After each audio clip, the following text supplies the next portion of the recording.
Morning, fellas. Hello. Hey, dude. Hey. How's it? Good and yourselves? Yeah, no complaints. Nice. No complaints at all. It's just Monday. I think the coming workday is going to make me vomit, but I've at least got a podcast to start the day off. Right, especially after realizing that we didn't have an SD card to record. Oh, yeah. We went on an adventure. Right. Yeah. Tons of fun. Should have been recording on the way and made it like a road trip podcast. We couldn't record. We didn't have an SD card.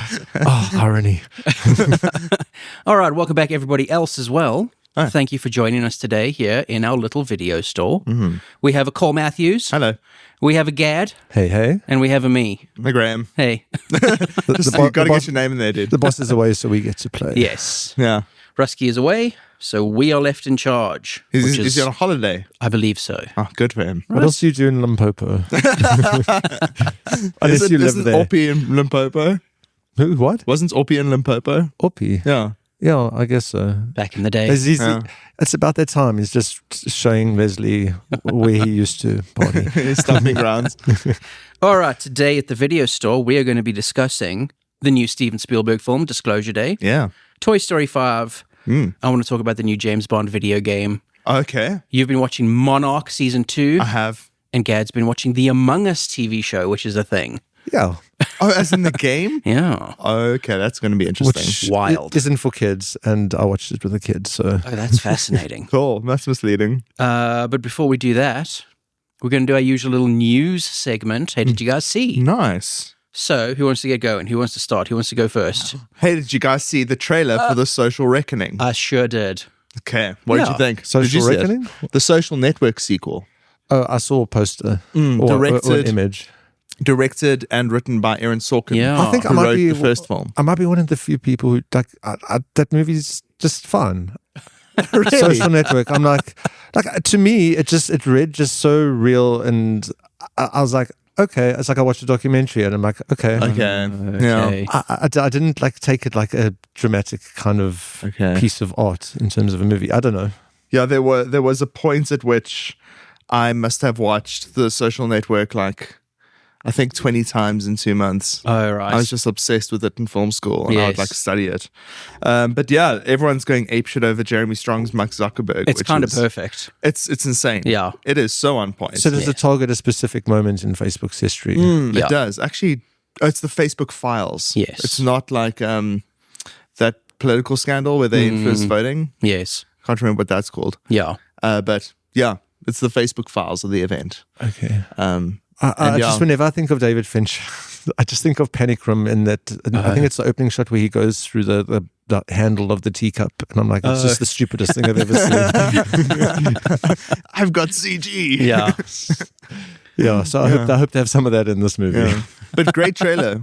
It is a good trailer. I haven't seen Aaron Sorkin's directing work, No, neither have I. so I'm very interested. Yeah. Is Aaron Sorkin, is he writing and directing? Yeah, he is. Yeah. Okay, because he's a great writer. No, he's incredible. Yeah. Cool. Yeah.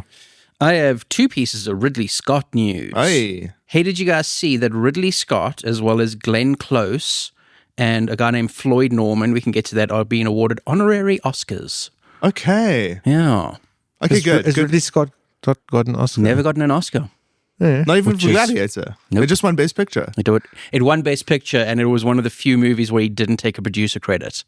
Are you So serious? he didn't get an award for it, Oh, no. Fuck. which is crazy. Sorry, Ridley. Right? Okay, well, at least he's getting an honorary Oscar. Yes. Like the I don't know, Rolodex of people that have won honorary Oscars is it's quite an honor in itself. Yes. You know, it's like important people. Yeah. So I don't know. It just seems like a bit of a slap in the face.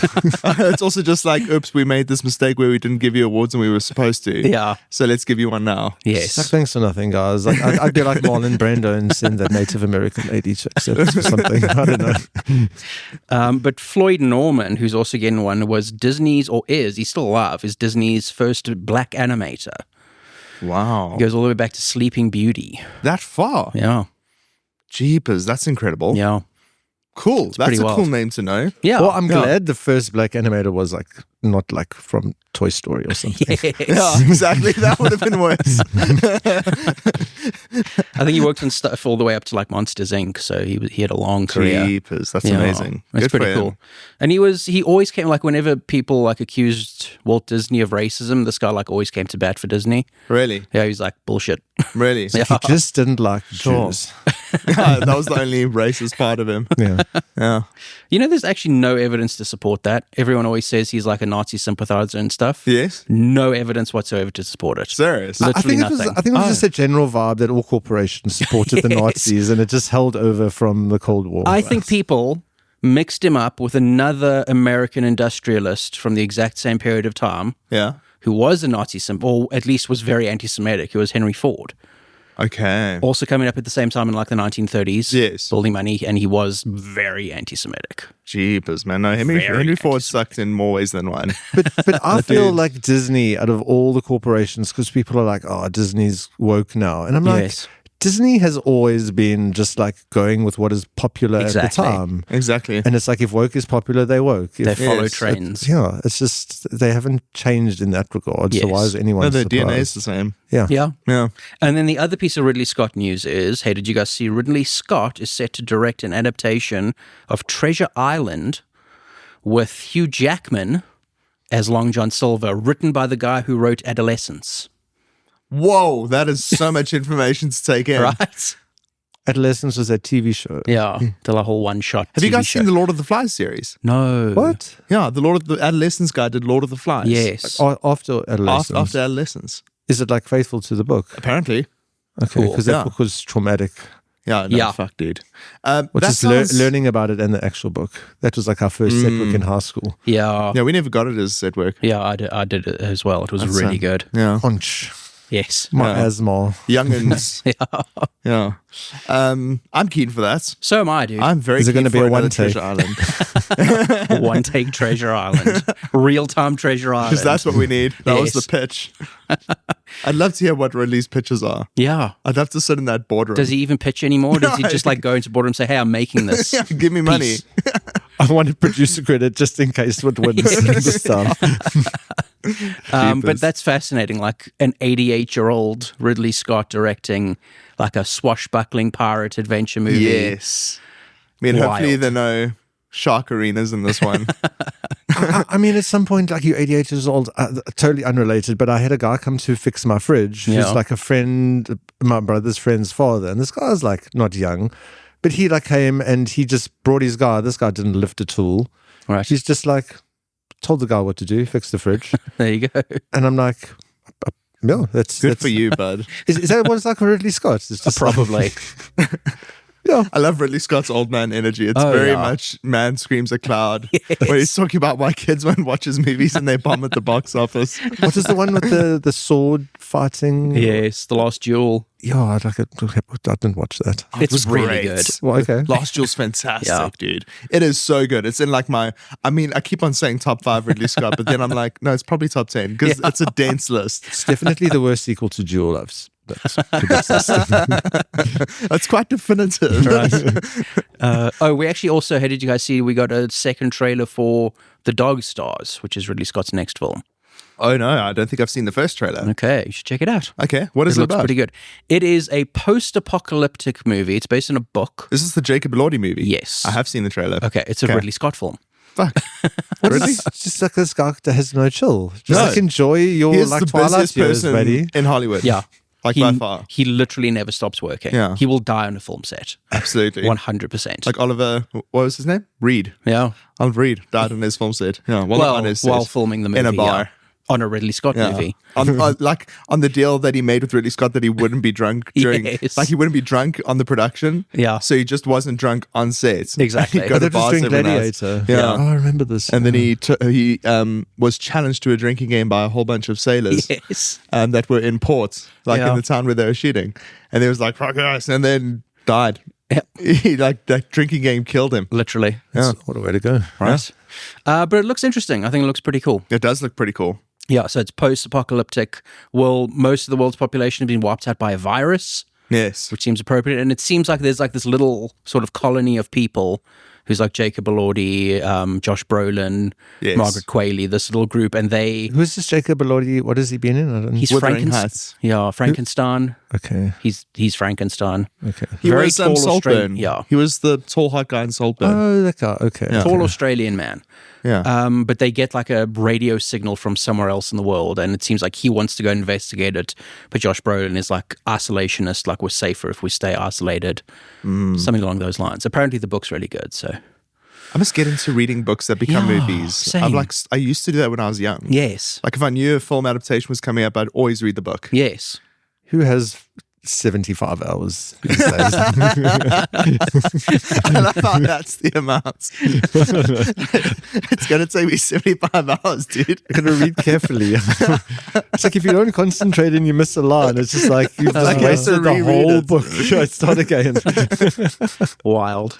Hey, did you guys see that Idiocracy isn't a fiction movie? It is Yes. now a documentary. Now with that UFC fight outside the White House. Yeah, it's so funny that it was supposed to be like the 250th anniversary. It would be on July 4th, but no, they had it on his birthday. Oh my lord. What, they were celebrating the 250th anniversary on his birthday? Yeah. They'll have a separate celebration on Independence Day. Probably. Yeah. I'll have another parade where no one comes. Yes. Bloody hell. Absolutely yeah, they built the whole ridiculous. cage, and I was telling you guys, but yeah, that one guy who was just so drunk during the way in, and then just like threw up on himself, and Jeez. Really dignified. Yeah. For such an on the White austere House lawn. occasion. Appropriately dignified Yeah. for Donald Trump's birthday. Yes. But it was a problem when Zelensky didn't wear a suit. Yes. Or when Obama wore a tan suit. Oh, really? Oh yeah, they But made that was a huge news cycle. deal out of that. Jeepers. Obama wearing a tan suit. Yo, they're trying to find every excuse, eh? Yes. He's like, he's a pretty decent dude. I mean, he's an American president, which means he's a Yeah. war criminal. Yeah, he's done some war But yeah, crimes. he's like pretty solid American president, Yeah. and they're just like trying to smear him because Yep. you wore a tan suit. That's a fashion faux Barack pas. Hussein Obama. It looks like desert sand. Yeah, whatever. But yeah, What a circus. Idiocracy, the series is Yeah. ongoing now. Yeah, That's it's just a terrible. reality show now. Yeah. Hey, did you guys see the trailer for Whale Fall? Looks horrifying. I saw a poster. I didn't see a Okay, trailer. There's a trailer for it now as well. And I saw it was confusing because I saw a sperm whale eating a giant squid. Yes. And then it was like Jaws coming up for this diver that was trying to swim up away. Yes. So I was like, is the whale accidentally going for the person but actually going for the giant squid? Or is the whale trying to eat the person? No, the whale is attacking a squid. This guy's scuba diving. Yes. And he basically just gets caught in the crossfire and gets eaten alive by a whale. Oh my goodness. What? Yeah, also based on a book, actually, which is apparently quite good as well. The So it's like Bible. Jonah and the whale. Yes. Where a guy has to get out of the inside of a whale before his oxygen runs out. Holy Also starring Josh Brolin. Oh my God. Josh Brolin's a busy man. Yeah. So it's like 127 hours, but in the stomach of a fucking Yes. sperm whale. That's Holy actually crap. a great way to put it. Oh my God. That sounds, no. That sounds, They're going that to sounds get claustrophobic out as of Brendan fuck. Fraser. That's the title of this episode. Oh, hey, did you guys see that Brendan Fraser is ripped as fuck training for The Mummy 4? Is that photo real? Oh A no. lot of people have been saying that it's AI. No, don't joke. Yeah. Oh no. We must look into it. I know, I can't handle this world. I can't No, handle the no, world we no. live in right now. Where we have to second guess everything we see and be like, it's AI generated. So I'm like, Yeah. I'm on Reddit now, and I'm like, no, there's no AR stuff. And I saw this awesome video of a bird sewing a nest together, and like I showed it to Corbin, and he's like, it's AR, and I'm like, no, it's not on Reddit. And I'm looking at the comments. I think this is AR. Look at the background. It's AR. It's AR. I'm like, I hate this. Right. I hate this so much. I know I'm he just gonna- has said he's like working out and stuff to get in shape for the mummy, Totally. but I don't know if they've released any real photos Okay. or not. I think one of the funniest instances of that is Kumail Nanjiani, who like did that whole workout for that No, they glow up. the movie that got him nowhere. And then now he's just like, he just seems like, I just want to eat trash and sit and watch movies. And now he's like got to like maintain his body. Yeah, he's still jacked as fuck. Yeah, he's jacked as hell, It's dude. wild. He got super ripped. Yes. His like jawline came out. It was Yes. insane. That guy was like he can open the Titanic with that jawline. Because I can imagine as an actor, it's just like, now he was like in a Marvel movie, and it's like, God forbid he like lets his body go, he'll be. Oh no, yeah. If you're an actor in Hollywood, totally. Yeah. I was actually thinking about John Krasinski and how he like flipped his career completely because I've never seen one of his Jack Ryan movies. Yeah, okay, yeah. The John Grisham guy? Is it John Grisham? Tom Clancy. Tom Clancy. Damn it. But I've been seeing like a lot of memes lately about how it's so sweet, how everyone's so supportive about how John Krasinski is so inappropriate for the role, but they're just like, he's such a nice guy, like he can just have this. just give him the role. Because I always looked at it, I'm like, action star. I don't know. But isn't the whole thing with the Jack Ryan character that he's actually like a Unassuming. Yeah, he's like a pencil pusher sort of dude who's been that's what I thought pushed as well. into these situations. I kind of remember that from like the Matt one where Damon. Alec Baldwin played him. Oh my gosh. Hunt for Red October. Oh, wow. Sean Connery. Yes. Yes. Because he's just like a pencil pusher, like office worker who has to go and like now negotiate field with stuff. a Russian. Forget Alec Baldwin terrorist. did something that wasn't 30 Rock. Hey, did you guys see the teaser trailer for the next Pixar movie, Gato? Oh, the Yes. cats. Yes. Yes, I saw it. Did you like that, Gad? It looks very sweet. Yeah, I Looks thought cute. Gad would like Yeah. it. I like the animation style. It is very cute. Yeah. Is Gato the skinny cat or the big one with the I weird think eye? he's the little one. Okay. It's Mark Ruffalo. Okay. Yeah. The big one. I didn't even recognize the other guy's voice. It's Lawrence Fishburne. What? Yeah. He sounds totally different. Jeepers, that's amazing. Right? do But love yeah, I Lawrence don't know what it's Fishburne. about. It's some sort of like Godfather send-up looking thing. It's very I mean, whenever Godfather coded. in like the many years since we've been hanging out and Pixar movies have come out at the same time. Yes. And I would be like, this is lame, Pixar. And then you'd be like, I mean, I think I was complaining about Toy Story 4 when they announced it. Yes. And then he said, well, Pixar rarely miss. Yeah. They rarely miss. They made Cars, but they rarely miss. Yes. You know? More importantly, they made Cars 2. Yeah. And That's 3. the bad one. Yeah. It's a spy movie with cars. Corbin loves those movies. He's a dude. child. It's crazy. Kids love Cars. That's why they made 3 of them, because they make literally billions on merch. I like that. Make me uncomfortable. I don't know. It's chicken and egg problem. Who the fuck made the car in the first place? How did the cars make buildings? I mean, we don't ask these questions of like It's a post-apocalyptic world, and the cars have been infected just with alive. humanism. but I mean, we don't ask questions about like who brought all these toys to life Oh, totally. and Yeah. like who gave these But monsters. we know that people made the toys. You know? It's the manufacturing that's the problem. Some magic's happening in that. But yeah, it's just like Facility. you don't need to understand the plot of a Pixar movie to be excited about a Pixar Yeah. movie at this point. Yes. You know, I mean, I still haven't seen Hoppers. Oh, dude, great. Hoppers is fantastic. So Really? good, yeah. I rewatched Brave this weekend. Okay. And had a stunning time with Brave. I Brave think is pretty solid. it was pretty solid, but it's Yeah. also very not a Pixar movie.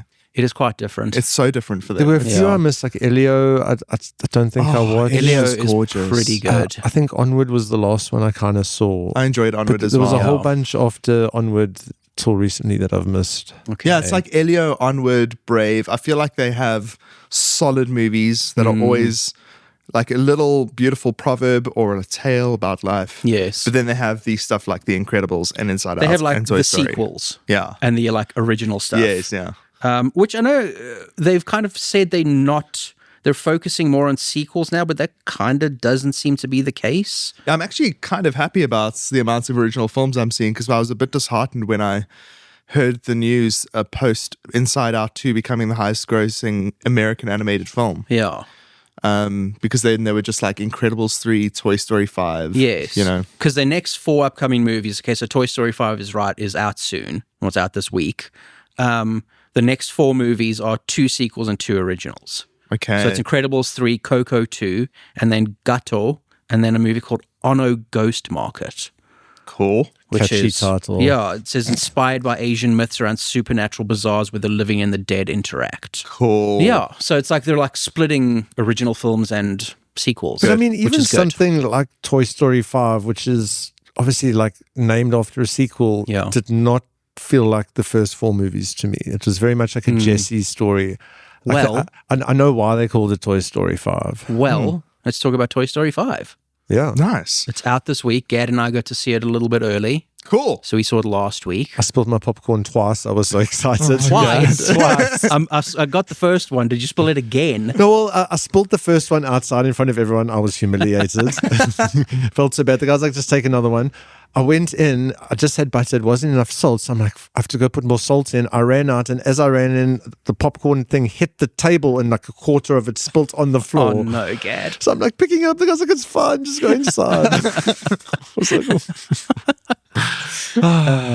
Okay. It was worth it. But as you were saying, it very much is Jesse's movie. Yeah. Yeah. Now I that's... did not get that from the trailers. Oh, really? Yeah, at all. I don't think I Okay. watched the trailer, actually. Okay, I think I only saw the first trailer, but so all the other characters are obviously in it. Buzz plays a relatively large role.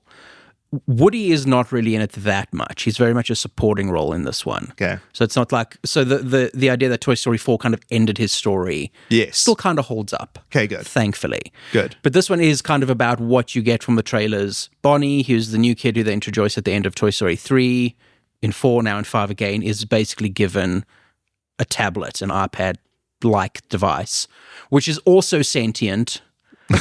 You know, Sheepers. where was In that an manufactured? insane way. Yes.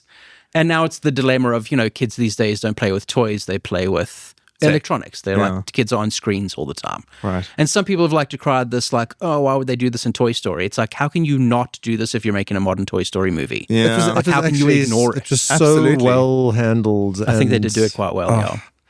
Because I didn't know what was happening. And at first I was just like, where is Woody? Honestly, I saw Toy Story 4 once. Okay. So I couldn't actually remember what happened. And then when Woody came, I'm like, oh, okay, they didn't forget about him. Yes.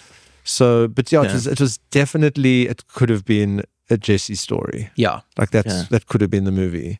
That's And brilliant. Yeah, I loved it. That's a cool direction to take. Yeah. They're very much picking up on, like, when Jessie was introduced in the second movie, she has the like separation issues, these like abandonment the fucking issues. most heartbreaking Pixar scene ever made. This is very much a like continuation of Okay. that part of her character. Wow. I like the idea that they focus on someone like Jessie for an entire film, because Joan there are a Cusack's whole bunch amazing. of, Joan Cusack, what She's a great babe. in that role. But then just the idea of focusing on all these different toys, because there are characters worth dwelling on. Yes. Like there are worlds to unpack there. Has Buzz had a spotlight moments? I mean, there was Lightyear. I don't know if that counts. Especially was like the first, like the real first Well, the whole Toy Story movie was pretty revelation much with about his him. dad, wasn't that in 2? Yeah, 2 was about Zurg being his dad. Oh, what a classic, dude. My favorite thing that I discovered about that movie on Reels was when Al's Toy Barn, Al, Oh, yes. where he's on the phone talking to the Japanese manufacturer of the, I don't know, like No, it's a conference. It's the Japanese like Seller. collectors who want to buy. who want to buy the Woody and set. yes. Okay, and he says, "Don't touch my mustache," when he puts down the phone, and he's saying "Dotashimashite." Oh. But yeah, it's a Japanese. I can't remember what it means, but he's saying, "Don't touch my mustache." How great. brilliant is that? That's really good. Yeah, clever. so good. But Yeah. But I I'm just so glad to hear it's good. I remember It is like solid. things just going back to that first Toy Story, watching it again, like things that never registered to me as a kid, like the one scene where they had to get into the mall and register for the wait to open the doors, because Yes, when and they just how they had to figure that out, and I'm like, it's brilliant. It's so brilliant how they just take these small ideas and just make them so huge and cinematic. Like that's the beauty of that series. Like And the also- problem solving that toys have to do Yes. when you're toy sized. Exactly that. That's how what I do was you gonna handle say. the problem solving. Yeah. It is cool. Yeah, So what's the clever. problem for a toy? Yeah. And it'd still be so creative. I don't know. And then 3 comes along, and then Bobby and Ken are like the best Oh characters my in the lord, movie. dude. They're so good. They're so Michael funny. Keaton as Ken. Oh. They're great, dude. I wish they brought them back. Yeah. Like you can make a spin-off just about them. It's so interesting. Don't give them any ideas. My boyfriend Alex hates Toy Story, Really? and I was really upset by this because Yeah. he's the most cultured young person I've ever met in my Right. life. And he said that he watched Toy Story 3, and the reason he hates it is because it was so traumatizing for him. Oh, okay. And he's like, he hated watching Toy Story 3 because Okay. it hurts so much. Yes. And like watching toys get melted in a Yeah. furnace kind of thing. I'm just like, this is fucked up. Yes. And I never realized that for like a child at the time, Yeah. that must have been hectic to Yeah. watch, because it was traumatizing for me as a 19-year-old when it came out. Yes. You know, it's fucked. So yeah, good stories. Yeah. But I think, Toy Story 5 is a solid addition to Toy Story. You can make the argument, I know people made this argument with Toy Story 4, that it's not necessary. I disagree that Toy Story 4 wasn't necessary. Same. This one probably isn't strictly necessary. But the first 45 minutes, I was thinking that. And then there was a point where it turned around. I'm like, I understand why this exists now. They do that, like Pixar does that thing where they just like nail that one scene. Yes. That one scene that just like brings the whole thing together. Yes. They do that so well. Yeah. And they do it in this like perfectly. Oh, cool. Actually, out loud. Oh, no. Cool. It works, yeah. Okay, I'm It's keen. good. I'm so fucking keen. It's good. I recommend. I don't know if Russ is screening it at the bioscope or not. I don't think he is. They're on posters outside, so. Yeah, it doesn't feel like a bioscope movie. Yeah. I mean, demanded people. Yes. He was just doing classic movie Sundays or like a slot for children and parents to come watch. Yeah. Just, I know people would do like a Star Wars marathon, Yes. or who's going to do a Toy Story marathon? Me. I mean, Yeah, I would. I'll I be there, totally dude. would. 100%. Yeah. Okay. Disclosure Day. Oh, Disclosure Day. Yes. Spielberg number? Oh, my Lord. Well, I know don't Spielberg and John Williams collaboration number 30, Okay. That's which is interesting. kind of insane. Well, Yes. I watched a Spielberg list, and I think it went up to like 35, but it was from 8 years ago. So there's so Jesus, many. man. Imagine making 35 feature-length movies. Right? That is bonkers. They counted Emblem, which isn't feature Amblin, length. yeah. Oh, okay, And- okay. That's interesting. Okay. Yeah. Thoughts? Mm. Okay, Go for it. I haven't seen it. Full disclosure. That's the real Full disclosure. Day. So, yeah, I don't know. Like Spielberg lately has been a bit of a hit and miss situation for me. Okay. like What missed? Let's get that baseline. I don't want to say misses him bad. I think Yes. the only thing that truly missed for me is the BFG. It went completely over my head. I didn't get it at all. Yeah, I was like, when It I was, didn't hit me. I was watching a list of his movies, I'm like, oh yeah, he did that. yeah. And I was like, this must be, it's a kid's movie. I think the thing about the BFG is Spielberg is a filmmaker with range. Yes. Like he can do like a lot. He has a Yes. lot of range, but everyone has their limits. Yeah. I think that was the wrong movie for Steven Spielberg. Right. I don't think he was the right filmmaker for that Right. movie. I think in the what do we call the decade? You get noughties, the tweens. Is that what we're calling them? The teens. The I teens. couldn't begin to tell you. In that era. 2010s, basically. Yeah, 2010s. Like whatever was going on in that era, I think Bridge of Spies, The Post, Okay. kind of sits in this very ordinary space for me. Right. Where there's nothing remarkable about those movies. He was doing like small dramas, like Yeah. character dramas. Yeah. Yes. Which is a cool direction for him to take. Like that's bookended. I don't know if bookended, but like Lincoln at the start of the decade. Yeah. Which is a masterpiece in my opinion. Love Lincoln. And then Was this post the Minority Report? Catch me if you can. that's the noughties, the millennium. that's a era. very interesting time for it's a I Spielberg. think that's good. my favorite Spielberg. Yeah. So it's like way more like experimental or it's like also yo-yoing. kind of like it's kind of like slightly bitter and kind of apprehensive. And then Tintin Yeah. came. Was that after BFG or before? Before yeah, it was that before was BFG. 2013. Yeah. That's a great movie. It's a great We've spoken movie. The about more it you a few watch it, times yeah. recently. That is a great movie. Then you get the start of this decade and it's West Side Story, which in my opinion is still the best cinema musical ever made. Still haven't seen it. Oh, Graeme. Okay, cool. you went to watch it without me. I'm so sorry. Like Brett, my musical director friend, Yes. was like, "Do you want to watch this?" I was like, "Yes." I'm like a dog when it comes to friends being like, "Do you want to do this with me?" I'm like, "Okay." Yeah, and like in terms of blending the form of cinema and the form of musical, like I rage when I watch Chicago. I know people love it and it's got good energy, but I'm just like, okay, like yes, you're making a movie and you can now edit. Yeah. And like, don't show us the choreography at all. That doesn't matter. We just need to cut into like dramatic close-ups. And then Spielberg understands why musicals are fun to watch on a stage and then how you make that fun to watch on a screen. Exactly. So that's why it's a masterpiece. And then you get The Fabelmans, which is beautiful. Like a film that I haven't watched again since. Yeah, I need to see We it all again. went to see it together. Yeah, it was lovely, nice. And then beautiful movie. I'd 100% rewatch that. And then there's this. And I feel like this sits in the space. Is this the first thing he's done since Fablemans? Yeah, Yeah. I think so. Yeah. Oh, it's been a while then. It's 4 years, I believe. Yeah, Fablemans was 2022. Yeah, Yeah. it's 4 years. So I think this sits in the space of being kind of in that ordinary Spielberg space, but not reaching like a top tier Spielberg movie. Right. It's a really solid movie. I know people have been complaining about this, but I think when you talk about a movie So he's done the Alien Invasion movie in War of the Worlds.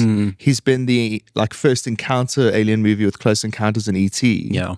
And this is basically one of those movies. I think it falls into that similar category. Yeah. Where it's we encounter aliens, and his way of going about it's really interesting because we start with the theft of valuable information. Yeah. It doesn't show you how it got stolen. We're just basically in the middle of that situation happening. Yeah. We're introduced to antagonists within the first scene and the core conflict, and then it's just go. Yeah. From that point onwards. And then it's a collision of two worlds of one guy who used to work at this private organization, stole secret information that's going to expose something about aliens. Yeah. We won't get into too much of it. But then there's another character, Emily Blunt, a weather woman, who has an encounter with a red cardinal, an exotic bird that comes into her house in where is it, Nashville? I know they moved yes. from Nashville. I think they're in Nashville. Okay, yeah. And then all of a sudden she can understand people's thoughts and read their minds, but she has a sense, it's like an empathy machine. She can understand what you're experiencing and going through. Yeah. And she describes it as sinking into you.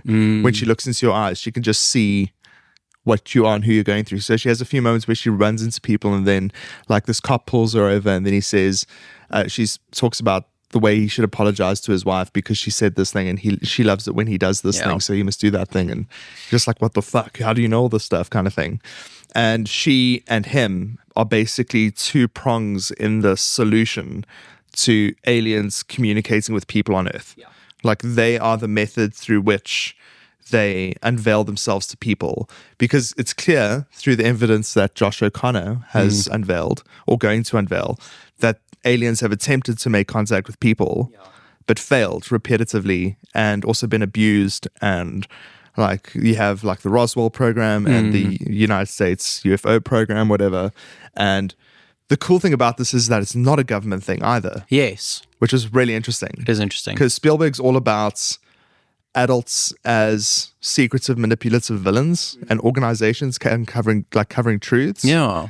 That's a common theme in his things.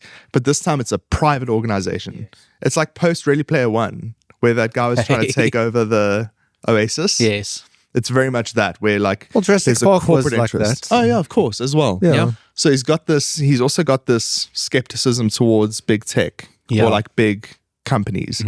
And it's Colin Firth is the CEO of this company, or you get the sense that he's in charge. Colin Firth, was he the king? The King's Speech. Yeah. Okay. I love how we're both the King's Speech. Yes. But I will stop rambling. You can say something, Graeme. I think you kind of summed it up. Yeah, I agree with you. It's not top tier Spielberg. Yeah. It's very much like a spiritual successor to Close Encounters in terms of people being given kind of drive and information through ways that they don't understand to seek out aliens, even though they don't understand that that's what they're doing. Yes. That's exactly what Close Encounters is. Yes. That's what this is. It's like Close Encounters was what Spielberg believed about aliens at the time. Okay. This is what he believes about them now. Okay. We're talking about this afterwards. This is very sincere for Steven Spielberg. He genuinely believes that this is real. What he portrays in this movie is real. Wild. We are going to make contact with aliens. Yeah. I think he thinks aliens are visiting Earth. They have been here. They're trying to contact us, or will try to contact us, or something along those lines. It's always interesting to see how the aliens in his movies go about it. They're trying to communicate to people in Close Encounters through their arts, and a vision that kind of haunts them. Yes. And it's also something that happens through the eyes in Close Encounters. When Roy Neary looks out his car, the lights above his car, and it flashes like a vision imprinted onto his brain. Yeah. And the same thing happens in this, where they get something implanted into them. Yeah. That's a good point, actually. Yeah. Yes. And even the way he portrays the aliens and the UFOs and that sort of thing. You were commenting on the fact that it's not this crazy original. It's kind of exactly the way you expect aliens to look. Yes. And it's Graeme. because Spielberg, because this is so real for Steven Spielberg, he's going to base the way the film looks on actual testimony of people. Right. So based on what people are describing when they talk about aliens and UFOs, that's what we see. Who does the music for this movie? John Williams. I'm sure that guy said one of his last movies was the last movie. Yeah.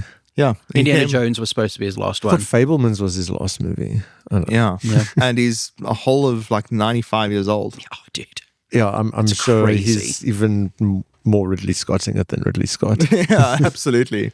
Yeah. And like you sit there going, this is composed by a 95-year-old man. Yeah. And like recorded by a 95-year-old man. He was conducting. Does he still conduct? Yeah, there was a behind the scenes. Well, I don't know if he conducted all of it. Okay. Maybe it was just like filmed that way. But Okay. there was a behind the scenes thing where he's sitting there in a wheelchair.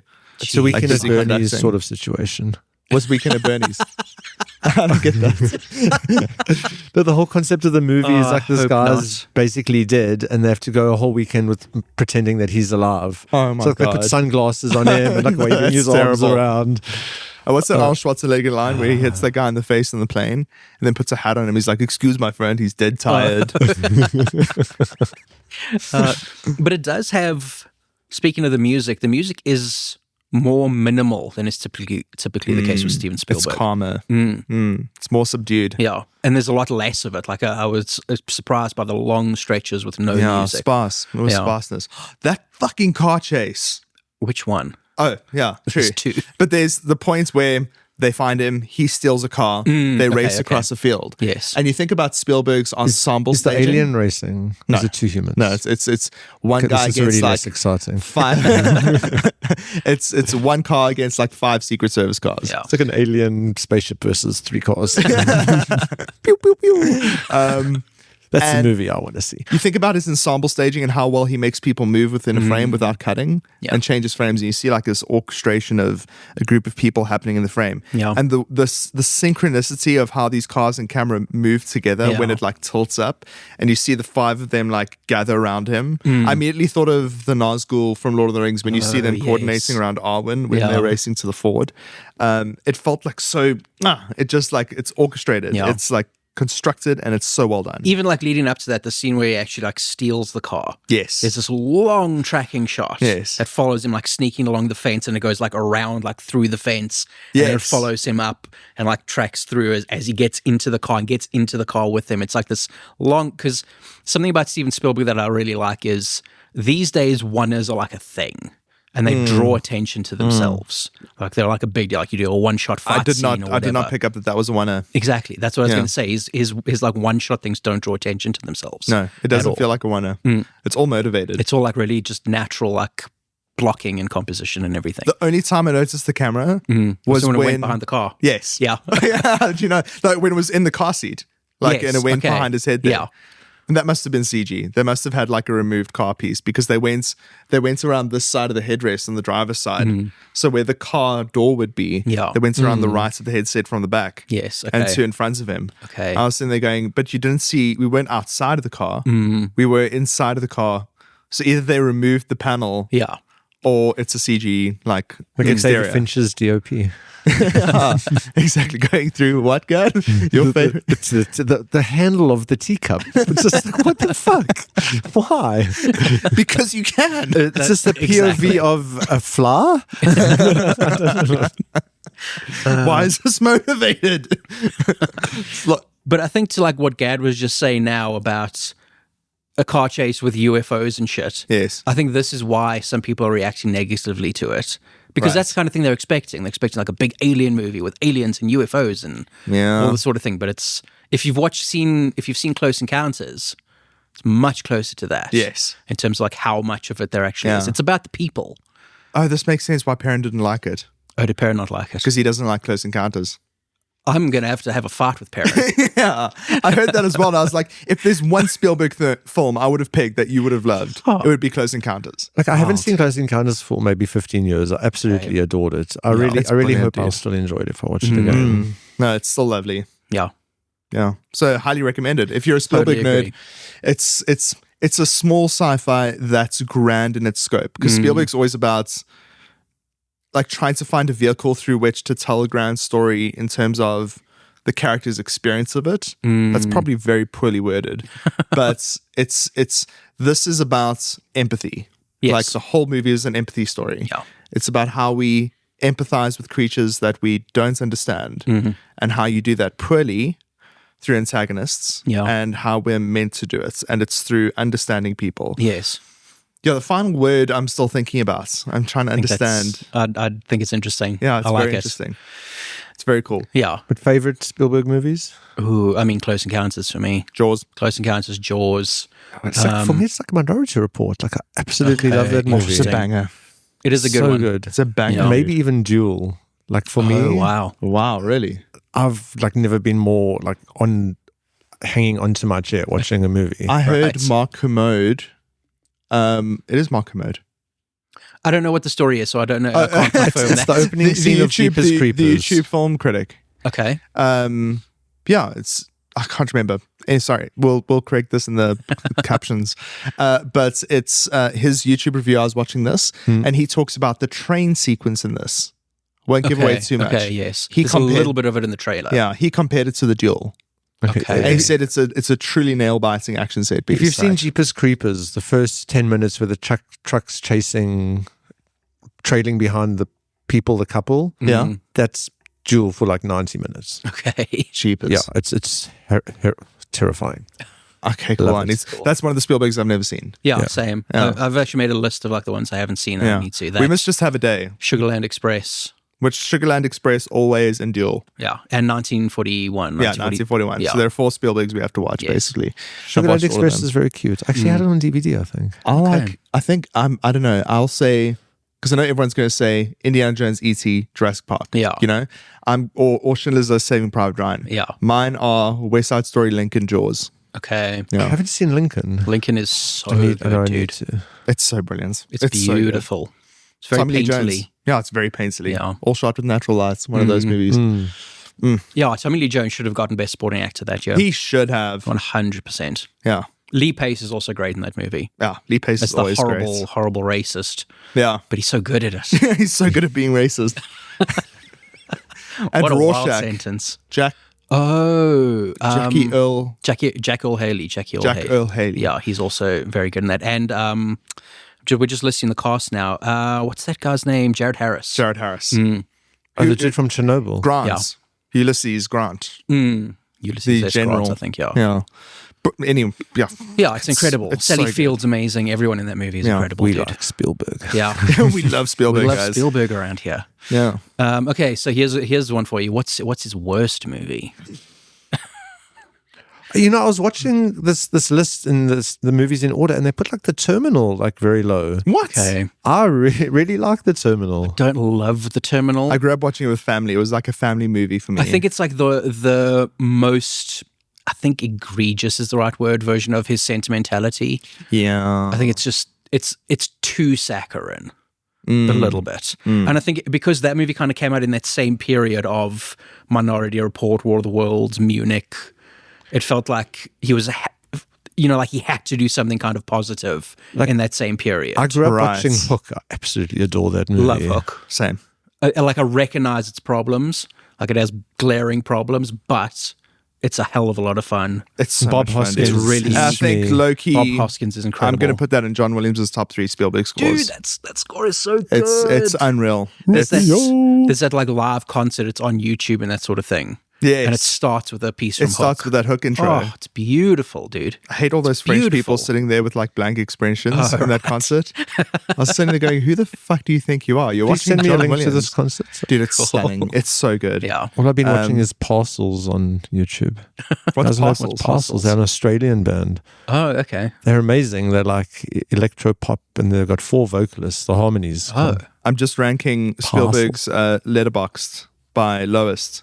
okay. And lowest rating average. And it's 1941, The BFG, Kingdom of the Crystal Skull, Always, Amblin, The Lost World. Disclosure Day. Lost World is brilliant. I don't know why people underrate No, I enjoy that. Lost World. Yeah, I think it's okay. I love the mood of it. It's got an interesting mood. I don't Yeah. think I've watched it. I think Twice. for me, I'm going to say it's the BFG. Okay. I I'm think actually it's- checking. I have a Spielberg list. Nice. Yeah, I also have a Spielberg list. Where's my Spielberg list? Yeah, I mean, BFG is just so unmemorable. Yeah, it is Yeah. memorable. It's a remember very the- odd film for him. Also, Armistead. I never remember Armistead. And I've never watched The Color Purple. Oh, Yeah, I've never yeah. seen it either. you've always told me how much you hate The Color Purple. But you've never Maybe seen he Oh, no, literally I've hates watched the parts color. of it. He literally I hates the remember- color purple. Literally, that's what I was saying. It's tacky and gaudy and Yes, gross. you don't like Danny Glover as an actor. don't I like prefer Danny to call Glover. it Violet. I don't like Danny Glover as an actor. I remember my mom was watching The Color Purple, and I Okay. walked in and I looked at this movie and I was like, "What the fuck are you watching? Is this some Hallmark lame Right. like saccharine bullshit?" Yes. And it was a Spielberg movie, and I sat there and I was shocked Mm. because I was just like, "This feels so pointed and contrived and like obvious." Oscar bait. Do you know what's also a big thing about it? It's not scored by John Williams. Not scored by John Williams. Yes, I remember the music was playing. I was Totally just changes like, the tone. yeah, it just felt like Massively changes the tone. It felt that like it didn't work. Yeah. What's your Spielberg list? Okay, so again, I haven't seen them all. Let's just do top 10. Okay, No, I'll do top 11 because I want to give a shout out to Empire of the Sun. I think it's a very underrated it film. is. That's also an interesting one in terms of his career because of the way people reacted to it. Yeah, Like it's the kind of movie you don't expect from Steven Spielberg at the time. yes, He's the big adventure movie guy. yes, So when he makes this very subjective, like quite, at least in stretches, non-literal film, yes, you know, which is very much about the perspective or the kind of warped memories of a child in this traumatic situation. right, You know, he's lying to you with the camera all the time. yes. People don't expect Steven Spielberg to do that, so people Yeah. didn't get it. Got this distinct memory. Is there a scene in that movie where the kid puts his hands in the water and he's like, they start bleeding or something? Was that in Empire of the Sun? I don't think so. I don't think so. That doesn't ring a bell to me. Okay. Sorry. You know, I Okay. don't remember that. Very hot water. But in Empire of the Sun, there's an interesting shot where who was the guy that wrote Night that painted that portrait of the diner? It's Norman Rockwell. Norman Rockwell. It's a Norman Rockwell painting, yeah. He had a painting of parents putting a child to sleep, Mm-hmm. and there's a moment in the Empire of the Sun where he basically tries to almost replicate the shot. Yeah. And what he does is he cuts out a frame from the scene, and then he crossfades Yeah. the two opposite shots over each other. And it's very subtle because obviously those two frames are going to be very near to each other in terms Yeah. of what's happening. But it's as his parents, like, I think, kiss him on the forehead or something, like put him to bed. Yeah. And then they crossfade over it. And there you transition from what was really happening Yeah. to his childhood version of what's going on. And then you see that painting later on when he's in the internment camp. Really? He rips that painting out of a Life magazine and he like sticks it up on the wall. Oh, nuts. Yeah. So you're thinking, okay, cool. Is that actually his memory, or was Exactly. it just... And they do. There's so many little things like that. Like there's mannerisms that his father does, like just like the way he I think he like puts his hand on his chin in a particular way or something like that. And then later on in the movie, you see the doctor who's in that camp doing the exact same thing. Wow. So he's like projecting that onto this other person. There's little things like that all over that movie, dude. Oh, that's incredible. It's a Yeah. brilliant movie. Like, It's again, the kind of thing fabulous. you can rewatch over and over. Yeah. Top 10? Fablemans, Hey, it's my 10 as well. Tintin. Cool. This is starting from 10. Fablemans, Tintin, Schindler's List, E.T., Raiders of the Lost Ark, Jurassic Park, Last Crusade, Lincoln, Jaws, Close Encounters. Last Crusade being that high makes a lot of sense. I love that movie, man. Yeah. I think Raiders is like the quote unquote better film, Yes. but Last Crusade is probably the most enjoyable adventure film ever made. It is so much fun. Like Catch me if you can, guys. Oh, yeah. Catch me if you I can. like Catch Me If You Can. I think it's cute, but I don't think it's like remarkable. Like for me, that movie does for people, I think, what Big Fish does for Tim Burton fans. Okay. Yes. Okay. It's just like that Forrest Gump kind of all-encompassing rewriting history. I don't know. I love that. It's a very cool movie. It's very cute, yeah. I love the that moment where performances. Tom Hanks walks into the hotel room and Leo DiCaprio is pretending that he's also an agent that's hunting the guy. Oh, yes. yeah. And then he gives him his wallet. Like, Yeah. hold on to my wallet. I'm just going to go downstairs. And you think about how easily it is to be duped by someone like that. Because you're just like, sure, I'll hold on to your wallet. No problem. Yeah. And then he looks in all the like fake pieces of paper as the business cards Yeah. or notes. And then he realizes it's him. So clever. And no one really talks about how Spielberg basically directed Poltergeist. Yeah. Toby Hooper was just a pawn. It's the same as like Return of the Jedi and George Lucas. Yeah. Similar situation. Okay. I still haven't seen Poltergeist. Terrifying movie. Yeah, I was never allowed to watch it as a child. It's like a fun horror movie. It is scary, but it's like enjoyable. You can like feel the like family side of that movie feels very Spielberg, and the horror side of it feels very Toby Hooper. Why does Spielberg make a horror? Yeah, I mean, a lot of his movies have like elements of horror in it. I was thinking of War of the Worlds and Munich. That like came to mind when I thought of horror. But then if he made a straight up horror movie, I think he actually commented on this recently, and he's like, he thinks about it, but then he watches something like Weapons, and he's like, I don't need to do it. Other people are like handling it. Okay, that sort of thing. That scene, that one where the camera pans, it's like a normal kitchen, and it pans to the kids, and it pans back to the kitchen, and the table and the chairs are like stacked upside down on a pyramid. It's just like, how did they do that? What the? It's just like, no. It's cool when the filmmaking is part of the question of that. It's not just the fact that the ghosts did it. Yes. You're just like, how did they do that on the set? Yeah. Just, what the hell did I just watch? Right. People often talk about that movie with Jodie Foster. What's that famous scene? First Contact, where she's like running up the stairs. And it's like you think it's the POV of the medicine cabinet, and then it switches and she opens it up and it's like, and then you're over her shoulder all of a sudden. What is happening? Yeah, it's very messed up. It's the best part of that whole movie. Oh, really? It's just like kind of average from that point on. Yeah. But yeah, we're big Spielberg fans, obviously. Yeah, sorry. Yeah. I'm going to talk about him for hours. Oh, yeah, easily. Yeah. I saw a new Steelbook Blu-ray collection that's been released. Yes, I saw Did that. you see that? Yeah. Interesting, at the 10th film, I think it was after Saving Private Ryan. Okay. So it started with Jaws, and then a whole bunch of films, Saving Private Ryan at number 9. I don't know if it was 10, but then 10 was War of the Worlds. I was thinking to myself, what's it going to be post Saving Private Ryan? Like I was thinking Lincoln, right, or The Fabelmans, right, and then it's War of the Worlds. I was like, that's an interesting choice, like to catalog Spielberg. Also, I assume they all have to come from the same studio. Oh, okay, of course. I assume they're all Universal movies. Oh, that makes sense. So I don't think he works with Universal that, at least not often anymore. Okay. So in terms of them like creating a box set like that, it would have to be stuff they can license. Kubrick did everything with Warner, so like that sort of thing. Okay. Yeah, okay. Spielberg's jumped around a bit. Yeah. Yeah. Did you guys see the Academy's Jaws exhibition? No, I don't like the think Academy so. of Motion Picture Sciences? They had like their first movie dedicated exhibition. X-rays like of solo actors. movie. Cool. And it was Sorry, I'm just being an idiot today. and they had Bruce as he currently exists. I saw a thing about this studio like replicating Bruce, like building a Bruce. Okay. Yeah. And like I just saw all the merch that was on promotion in the gift shop, and I was like, I fucking hate you people. I hate you so much. Yeah, I remember when I went to I think it was the BFI in London. Cool. Yeah. And I walked through their gift shop, and I was just like, I hate that I'm not living here. I remember we used to sort of get stuff like that. I remember a huge section of Edgar's being dedicated just to the Lost World stuff. It was all like Lost World t-shirts and all that sort of thing when that came out. Yeah. Like I remember those that like huge display. Like when every big movie came out, like all the toys and all the shirts and everything would be dedicated. Yeah.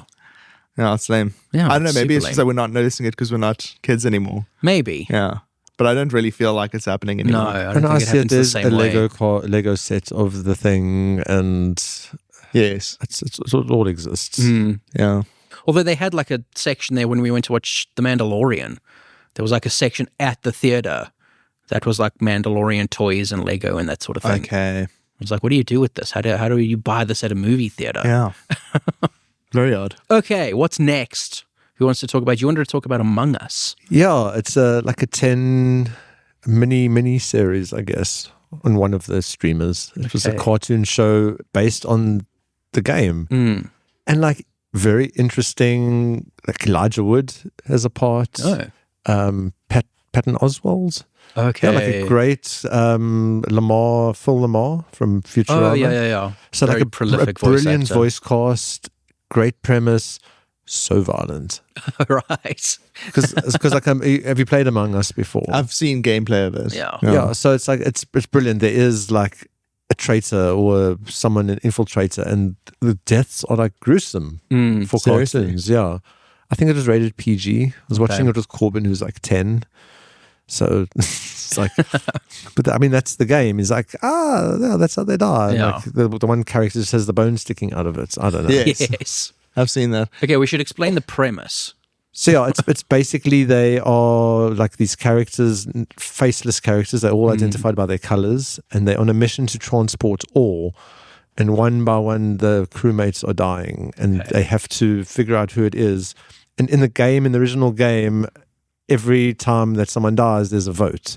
And you vote to see who you think the killer is. Okay. And the game is over when the killer gets ejected. So it's basically The Thing. Yeah. It's like The Thing in a game Yeah. form. Exactly. Okay. Yeah. It's very much It's like The that. Thing in space, but animated. Yes. Yeah, No, it's and a that was game. great. Yeah, Okay. I totally forgot it, The Thing. Yeah, exactly The Thing. I totally forgot that it totally copied it.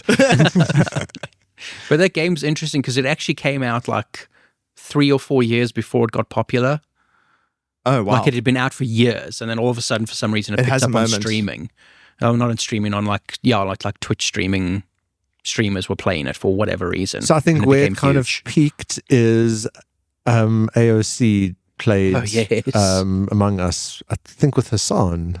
Oh, Hassan seriously? Parker or some streamer. She went on and streamed Among Us. And that's Fascinating. kind of what pushed her to the coolness factor. Okay. Okay. I liked it before she was cool. Same. I liked it before as well. Yeah. Okay, so you recommend. Yeah. Fascinating. Definite- I never thought that would be a good show. Yeah, like very surprised. Cool. I saw the name and I'm like, I have to get it because he plays the game. And I was like, okay, I didn't hate having to sit and watch this. I saw that the first episode's on YouTube.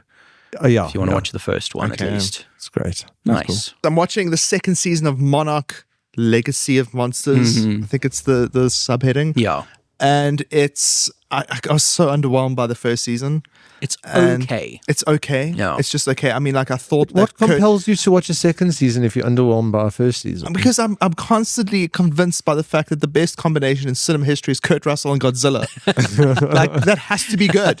And for some reason it wasn't good in the Yeah. first season. So I mean I was saying to Graeme in Disclosure Day that his son Wyatt Russell acts in Disclosure Day and in Monarch, and I was always sitting on the fence with him in Monarch, like like struggling to figure him out as an actor.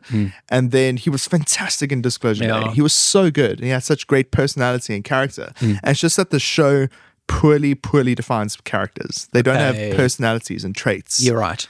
And it's just like they're just vapid. They have the like second season get better. They have backstories, but they don't have personalities. Yes, Yeah. exactly. So the best part is when the monsters pitch up. Yes. And I mean, like that's half of the reason you watch a Godzilla movie is for the great CGI fight scenes Yes. and seeing Godzilla. And the monster that they introduce, Monster Titan X, I think, something like that it gets introduced as the main villain of the second season. Cool. Is so cool. It's Nice. like a giant squid lizard thing with like bioluminescent fins. Okay. And like squid tentacles, and it's fucking cool. Cool. So if you're into cool monster design, that's a great reason to watch it. But the rest of it's absolute boringness. Meh. Yeah, just a lot of meh. So very underwhelmed by it. Okay. But I'm pushing through because I also need something that's not worth fully engaging with while I'm crocheting, because I just learned to start crocheting. Oh, yeah. What are you working on? I'm working on a scarf Nice. for Alex. And I'm very impressed with myself. It's like the start of it's completely fucked. It's like you can see where I've slipped stitches and it goes in, but then I add stitches somehow. I started with 30 stitches. I went down to 28. Now I've got 32.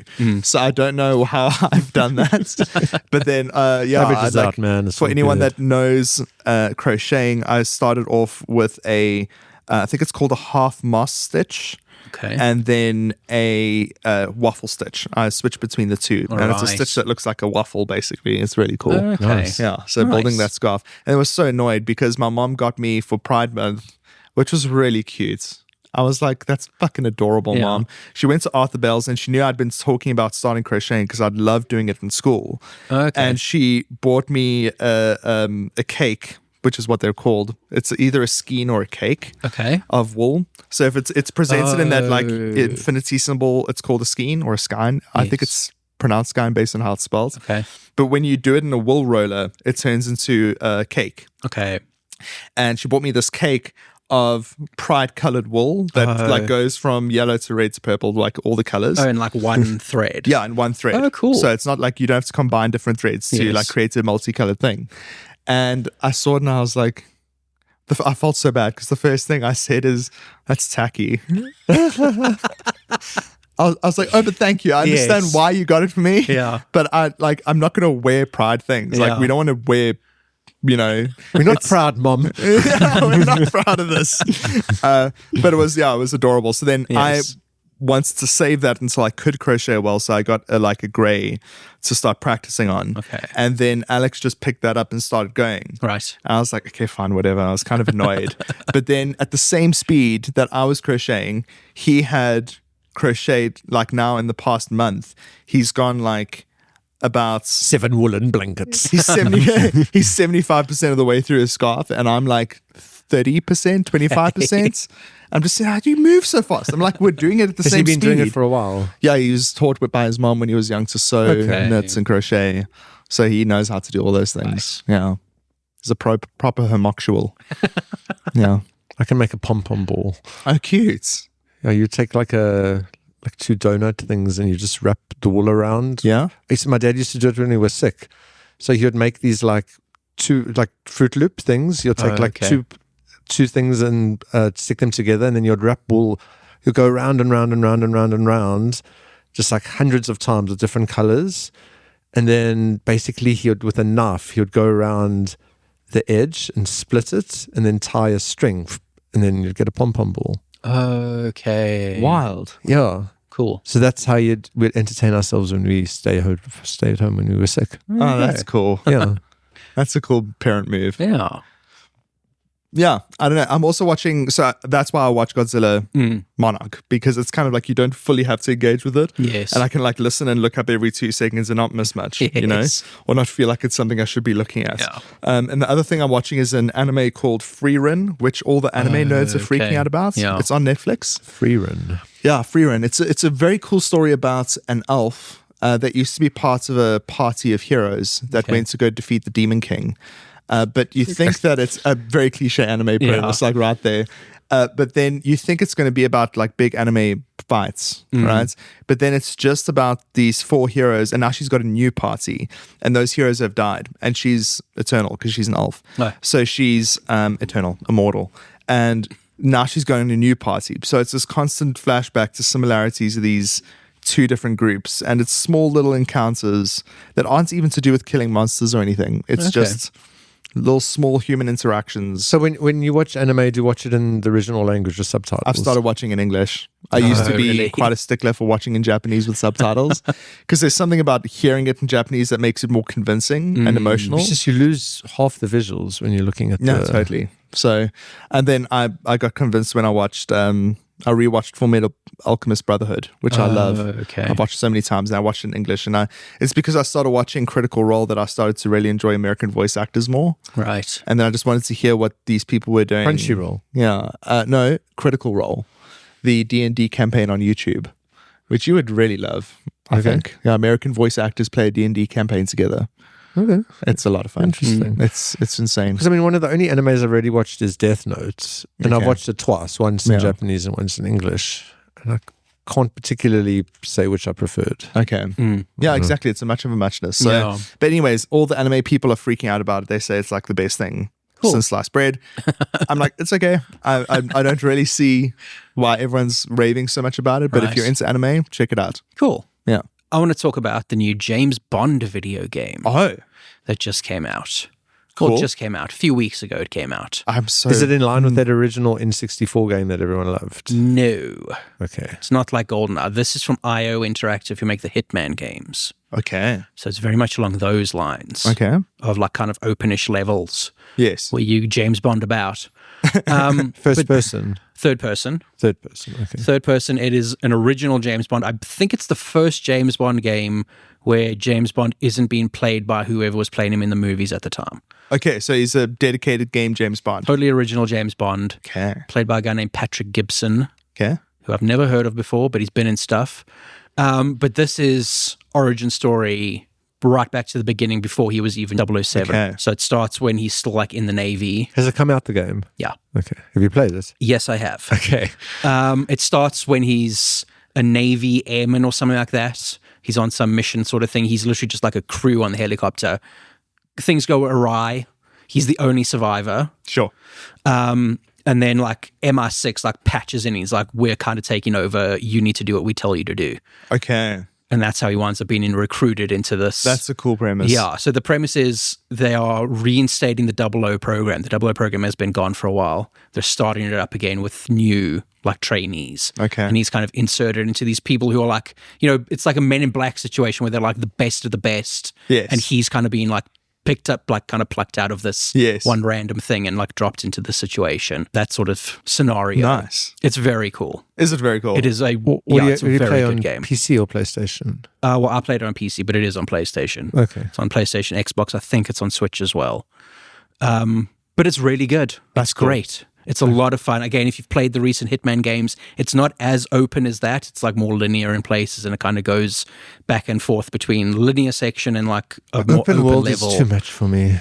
The thing about the Hitman games is they're like contained levels that are open where you can like kind of go around. I can walk through a building. I can go through it wherever I want in a building. Yeah, it'll be like a contained area of like a resort. So there's like a level in like Hitman at least where that's like a hotel resort.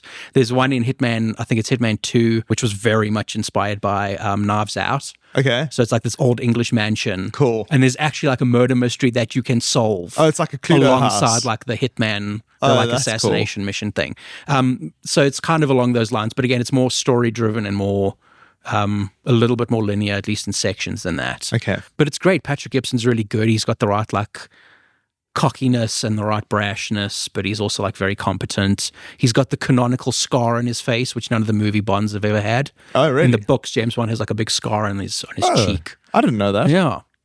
And I think it's his right cheek. He has like a big scar on his right cheek, which none of the movie Bonds ever had. He has. Also, I think it's the first time in the entire history of James Bond where he has served on His Majesty's Secret Service. Oh, okay. Because it was always Queen Elizabeth. Yeah, it's always been since there was a queen. So they refer to His Majesty's Secret Service. But the actual plot revolves. At first, I was very skeptical. So is it an origin, but set in modern times? Yeah, it's modern James contemporary. Bond. Okay. Yes.